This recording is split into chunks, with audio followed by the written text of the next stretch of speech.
Between the Tigris and Euphrates rivers, humanity's first great civilization emerged. From these ancient sands arose stories that still speak to our deepest struggles. Our journey begins where writing itself was born, in the heart of Mesopotamia. In the walled city of Uruk ruled Gilgamesh, two-thirds god, one-third man. His strength was legendary, but his unchecked power became a burden.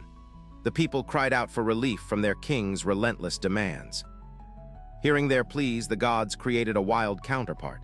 From clay and wilderness emerged Enkidu, covered in hair, running with gazelles. A pure force of nature, untouched by civilization's constraints. When the temple priestess Shamhat introduced Enkidu to human ways, a transformation began. He learned of bread, beer, and human connection. Yet his wild wisdom remained a bridge between two worlds. Gilgamesh heard of this wild man and saw only a challenge. Their meeting erupted into an earth-shaking battle, king against nature, strength against strength.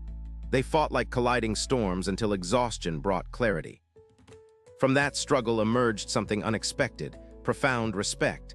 Where there was rivalry, now stood brotherhood, two halves of a whole recognizing their equal in the other.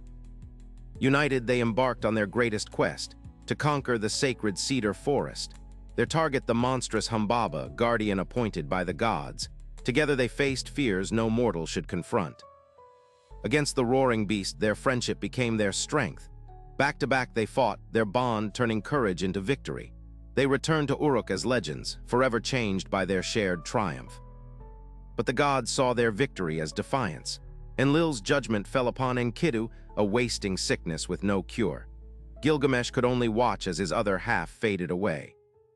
With Enkidu's last breath, Gilgamesh faced mortality's terrifying truth. Even divine blood couldn't cheat death.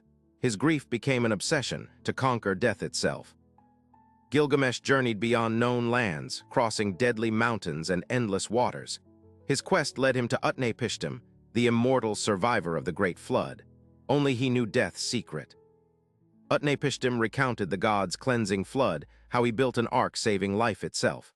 He tested Gilgamesh, stay awake 7 nights, but exhaustion won, proving his mortal nature. As consolation, Utnapishtim revealed a secret, a plant restoring youth. Gilgamesh found it deep beneath the waves. Hope bloomed after his long despair.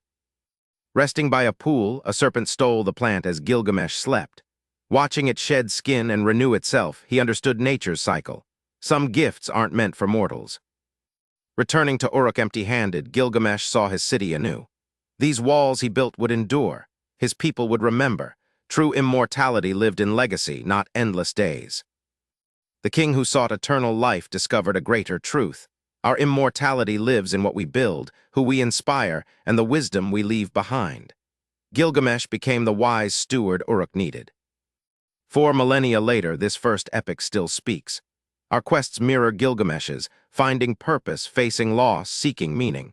Like him, we discover our legacy isn't in avoiding death, but in how we live. Build your Uruk, forge your Enkidu.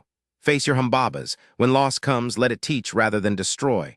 Your story, like Gilgamesh's, will echo long after your journey ends.